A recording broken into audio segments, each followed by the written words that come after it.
పితా పుత్ర పవిత్ర ఆత్మనామమున ఆమేన్. క్రీస్తు సాక్షాత్కార మహోత్సవం. మొదటి పట్టణము యెషయా గ్రంథము 60వ అధ్యాయం 1 నుంచి 6వ వచనం వరకు. ఎఫెసీయులకు రాసిన లేఖ 3వ అధ్యాయము 2 నుంచి 3 మరియు 5 నుంచి 6 వాక్యములు. మత్తయి సువార్త 2వ అధ్యాయం 1 నుంచి 12వ వచనం వరకు. ప్రియా సహోదరి సహోదరులారా, మొట్టమొదటిగా ఈనాటి దేవుని యొక్క వాక్యాన్ని ఆలకించే ప్రతి ఒక్కరూ కూడా పండగ శుభాకాంక్షలు. యేసు నామములో అందరినీ వాక్య ధ్యానాంశానికి ప్రేమతో ఆహ్వానిస్తూ ఉన్నా. ఈనాటి వాక్యాలను ధ్యానించుకున్నట్లయితే మొట్టమొదటిగా యెషయా ప్రవక్త ముందుగానే ప్రభు యొక్క తేజస్సు గురించి తెలియజేస్తూ చీకటి ప్రజలు కాకుండా వెలుగు ప్రజలుగా జీవించడానికి దేవుని యొక్క వెలుగు ఉదయించినది, కాంతి తేజరిల్లుతూ ఉన్నదని గుర్తు చేస్తూ ఉన్నాడు. కాబట్టి ఈ సందర్భంలో ప్రభు అయిన దేవాదేవుడు యెషయా ప్రవక్త ద్వారా ఇచ్చే సందేశం ఏమిటయ్యా అంటే, ఒంటెల సమూహము నీ చెంతకు వచ్చును, మిథ్యాను ఎఫాల్ నుండి లొట్టి పిట్టలు నీ వద్దకు వచ్చును, అవి షేబా నుండి బంగారము సాంబ్రాన్ని కొనవచ్చును, ప్రజలు ప్రభువుకు స్తుతులను పాడుదురు అని చెప్తున్నారు. ఇదే మాటలు మనం సువార్త పట్టణంలో చూస్తూ ఉంటాం. ముగ్గురు జ్ఞానులు వారు దేవుని కనుగొనడానికి ఎంతో ప్రయత్నం చేశారు. చివరికి దేవుని యొక్క మార్గాన్ని చూపించడానికి నక్షత్రం వారికి ఒక సూచిక అయింది, మార్గదర్శక అయింది. అటువంటి సందర్భంలో వారు ముగ్గురు కూడా దేవుడు జన్మించిన ప్రదేశానికి వచ్చి మరియమ్మతో ఉన్న ఆ యొక్క బిడ్డను కనుగొని సాష్టాంగపడి ఆరాధించారని, వారి యొక్క సంచులను విప్పి శిశువునకు బంగారము సాంబ్రాణి పరిమళ ద్రవ్యము కానుగా ఇచ్చారని మత్తయి సువార్త 2వ అధ్యాయము 11వ వాక్యం సెలవిస్తుంది. ఈ వాక్యాల యొక్క సారాంశంలో ప్రభు అయిన దేవాదేవుడు మనకిచ్చే సందేశం ఏమిటయ్యా అంటే, ఎఫెసీయులకు రాసిన లేఖ 2వ అధ్యాయములో 8 నుంచి, ఏలైనా విశ్వాసము ద్వారా దేవుని వరము వలన మీరు రక్షింపబడితే, అంటే విశ్వాసము దేవుని కృప, ఇది మీ స్వయం కృతం కాదు, దేవుని యొక్క కృప అనుగ్రహం అంటున్నారు. అటువంటి మన జీవితంలో మనం చేసేది మన యొక్క కష్టార్జితం దేవునికి సమర్పిస్తే దేవుని కృప ద్వారా అవి ఫలించబడతాయని భగవంతుడు గుర్తు చేస్తూ ఉన్నారు. ఈ విధముగా చెప్పుకుంటూ పోతే మన యొక్క జీవిత విధానంలో అదిగో ఆ యొక్క ముగ్గురు జ్ఞానులు, మరి రాజు ఎక్కడున్నారో రాజుకు తెలుసు అని చెప్పేసి హెరోదు రాజు దగ్గరికి వచ్చి అడుగుతున్న సందర్భాలు. అప్పుడు హెరోదు రాజు కోప్పడుతూ ఉన్నారు, యూదయ సీమందుల బెత్లెహేమ, నీవు యూదయ పాలకులు ఎంత మాత్రము అల్పమైన దానవు కావు, ఏలైనా నా ఇశ్రాయేలు ప్రజలను పాలించు నాయకుడు నీలోండి వచ్చుటయా అని అతడు కోపంగా ఉంటూ ఉన్నాడు. మత్తయి సువార్త 2వ అధ్యాయం 6వ వాక్యంలో. ఇవన్నీ కూడా అందరికీ తెలిసినప్పటికీ వీటిని ఎవరు కూడా చెప్పలేదు. ఎందుకంటే హెరోదు రాజు సొంత వారినే చంపేసి ఉన్నాడు. చివరికి రాజు జన్మించాడంటే వారిని కూడా చంపేస్తారని అతని యొక్క ఆస్థానంలోని గొప్ప గొప్ప వాళ్ళు సహితము వాళ్ళు చెప్పకుండా ఉండిపోయారు. ఈ సందర్భంలో ఎప్పుడైతే క్రీస్తు భగవంతుడు బెత్లెహేంలో జన్మించారని తెలుసుకున్నారో ఆ ముగ్గురు జ్ఞానులతో కూడా ఈ విధముగా అంటున్నారు, మొట్టమొదటిగా మీరు వెళ్ళి ఆ యొక్క రాజును కనుగొని ఆరాధించి రండి, తదనంతరం నేను కూడా వెళ్ళి అతన్ని ఆరాధిస్తాను అని చెప్పేసి వాక్యాల ద్వారా సెలవిస్తున్నారు. కానీ తన యొక్క ఆలోచన దుష్టమైనది.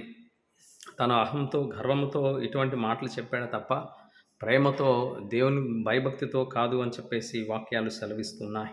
కాబట్టి ప్రియా సహోదరి సహోదరుల, అతడు తన యొక్క రాజ్యంలోని గర్వంతో విర్రవీగాడు. కానీ లోకరక్షకుడు సాధారణమైన పశువుల పాకలో జన్మించారు. కాబట్టి దేవదూత ఆ యొక్క ముగ్గురు జ్ఞానులకు ఈ విధముగా కలలో కనిపించి మాట చెప్తూ ఉంది. మత్తయి సువార్త 2:12లో, మీరు హెరోదు చెంతకు పోరాదు, వారు మరి యొక్క మార్గమున ఆ ప్రాంతం నుంచి వెళ్ళమని దేవదూత చెప్పిన ప్రకారం వెళ్తూ ఉన్నారు. ప్రియా సహోదరి సహోదరుల, వారికి మార్గదర్శిగా ఉన్న ఆ యొక్క నక్షత్రము ఒకసారి వాళ్ళు కనిపించకుండా వెళ్ళింది. హెరోదు రాజు దగ్గరికి వెళ్ళినప్పుడు మళ్ళీ తదనంతరం కనిపించింది. సంతోషించారు. అంటే మన మార్గాన్ని చూపించే వాళ్ళు మనకు కనిపించినప్పుడు సంతోషించాలి. అవి కూడా మంచి మార్గంలో నడుస్తూ ఉంటే అటువంటి దైవ మార్గం భగవంతుడు మనకిస్తాడని ఈ యొక్క నక్షత్ర సూచిక మనకి గుర్తు చేస్తూ ఉంది. మీకా గ్రంథంలో మొట్టమొదటిగానే బెత్లెహేము నుంచి గొప్ప రాజు రాబోతున్నాడని 5వ అధ్యాయం 2వ వాక్యంలో చదువుతూ ఉంటాం. బెత్లెహేం ఎఫ్రాతా అని యూదా నగరంలో మిక్కిలి చిన్న దానవు, కానీ ఇశ్రాయేలు పాలకుడు నీ నుండి ఉద్భవించెను, అతని వంశము పురాతన కాలమునకు చెందినదని ఈ విధముగా చెప్పుకుంటూ పోతే, అటువంటి క్రీస్తు భగవంతుడు ఈ లోకంలోనికి వచ్చిన సొంత ప్రజలే తనని విశ్వసించలేని వాక్యం సెలవిస్తుంది. యోహాను గారు రాసిన మొదటి లేఖలో దేవుని యొక్క ప్రేమను గురించి మనం చదువుతుంటాం. అదేవిధంగా యోహాను సువార్తలో తన ప్రేమ ఈ విధముగా ఉందని యోహాను సువార్త 1వ అధ్యాయము 11వ వాక్యం సెలవిస్తుంది. ఆయన తన వారి యొద్దకు వచ్చెను, కానీ తన వారే ఆయనను అంగీకరింపలేదు. మనం సహితము దేవుని మన దగ్గరకు వచ్చి అన్ని రకాల అనుగ్రహాలు ఇచ్చినా సరే కొన్ని సందర్భాల్లో అతనిని నిరాకరిస్తూ ఉన్నాం. మన యొక్క జీవితాలు ఎలా ఉన్నాయో హృదయ పరిశీలన చేసుకోవాలి. ఎందుకంటే యెషయా గ్రంథము 49:6వ వాక్యంలో ప్రభు ఈ విధముగా పలుకుతున్నాడు, నీవు నా సేవకుడైన యాకోబు వంశీయులను ఇశ్రాయేలును మిగిలిన వారిని నా యొద్దకు తీసుకుని వచ్చిన మాత్రమే చాలదు, నేను నిన్ను జాతులకు జ్యోతిగా నియమింతును, అప్పుడు నా రక్షణము నేల అంచుల వరకు వ్యాపించును. దేవుని యొక్క రక్షణ ఈ లోకంలో ఉండాలి అంటే మనం అతని యొక్క ప్రేమను వీరిలో కొనసాగించాలని వాక్యం సెలవిస్తుంది. మరి యొక్క ముగ్గురు జ్ఞానులు వచ్చే ఆ యొక్క అంశాన్ని గురించి కీర్తనాకారుడు 72:10వ వాక్యంలో మనందరికీ తెలియజేస్తున్నారు, 11వ వాక్యం సహితం. కాబట్టి ఆ యొక్క పాలకులు ఈ విధముగా వస్తారు, కానుకలు తీసుకొస్తారు, ఆ దేవుని యొక్క రాజ్యంపై వారు ప్రత్యేకమైన ప్రేమను భక్తిని ప్రదర్శిస్తారని ముందుగానే తెలియజేస్తున్నారు. ప్రియ సహోదరి సహోదరులారా, ఈ విధముగా చెప్పుకుంటూ పోతే వాక్యాలు మనకిచ్చే సందేశం ఏమిటయ్యా అంటే, ప్రభు అయిన దేవాదేవుడు ఆ యొక్క రాజ్యంలో మరి రాజుగా ఎక్కడో జన్మించలేదు, అందరికీ కనిపించే విధముగా సాధారణమైన పశువుల పాకలో జన్మించాడు. అది అహం, గర్వం, కుట్ర, కుతంత్రాలు లేని ప్రదేశముగా ఉంది. మరి హేరోదు రాజు తన యొక్క రాజ్యంలో ఉండి అహంతో, గర్వముతో, కుట్రతో, కుతంత్రాలతో నాకంటే గొప్పవాడు ఉండకూడదు, నేనే గొప్పవాడిని అన్న విధముగా అతడు విర్రవీగాడు. కాబట్టి ప్రియ సహోదరి సహోదరుల, పుణ్యత పౌలు గారు ఈనాటి 2వ పట్టణంలో తెలియజేస్తున్నారు, మీ మేలు కొరకై అనుగ్రహపూర్వమైన ఈ పనిని దేవుడు నాకు అప్పగించి ఉన్నాడు అని మీరు దీనిని ఎల్లప్పుడూ కూడా విన్నారు. కాబట్టి దేవుడు తన దైవ దర్శనాన్ని బహిరంగం చేసి నాకు తెలియపరిచను, దీనిని గూర్చి నేను సంగ్రహంగా వ్రాసితిని అంటున్నాడు. ఈ సందర్భంలో మన యొక్క జీవిత విధానం ద్వారా ప్రభైన దేవాదేవుడు తన యొక్క రహస్యాలను తెలియజేస్తున్నారు, అనగా సువార్తను అందరికీ బోధించమని తెలియజేస్తూ ఉన్నారు. కాబట్టి దేవుని దీవెనలతో ఈ కార్యక్రమాన్ని నేను చేస్తున్నానని తను 6వ వాక్యంలో సెలవిస్తున్నారు. అనగా సువార్త వలన అన్యులకు, యూదులతో దేవుని దీవెనలతో పాలు లభించును. వారును ఈ శరీర అవయములే క్రీస్తు యేసు ద్వారా దేవుడు చేసిన వాగ్దానంలో వారు భాగస్థులవుదురు. ఇదే పరమరహస్యం అంటున్నారు. అటువంటి పరమరహస్యం ఏమిటంటే, దేవుడు మానవుడిగా ఉద్భవించాడు. అటువంటి మానవుడిని ఆ యొక్క ముగ్గురు జ్ఞానులు ఏ విధముగా అయితే చూసి ఒట్టి చేతులతో కాకుండా దేవుని సన్నిధిలో వెళ్ళడానికి మనం మన చేతుల్లో ఏదో కానుక తీసుకువెళ్ళాలి. కాబట్టి ఆ ముగ్గురు మనకు నేర్పిస్తున్నారు. మరి తల్లి మరియమ్మ గారు, ఆ యొక్క జోజప్ప గారు సహితము దేవుని యొక్క ధర్మశాస్త్రాన్ని పాటించి బాలయేసుని కానుకగా సమర్పించినప్పుడు ఒట్టి చేతులతో వెళ్ళలేదు, కానుకలతో వెళ్ళారు.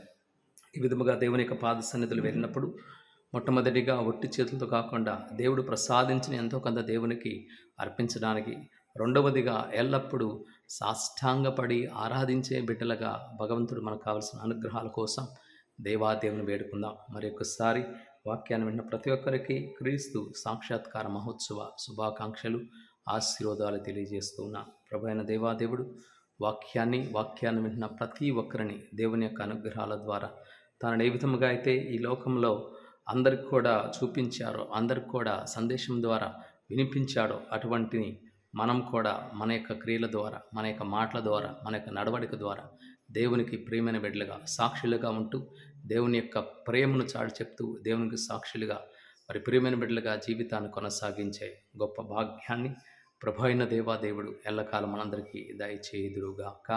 ఆమేన్. ప్రభువు మీతోనుందురుగాక, మీ ఆత్మతోనూ ఉందురుగాక. సర్వశక్తి గల సర్వేశ్వరుడు పితా, పుత్ర, పవిత్రాత్మ దేవుడు మనందరిని ఎల్లకాలం ఆశీర్వదించి నడిపించుదురుగాక. Amen. Praise the lord. Hallelujah, hallelujah, hallelujah.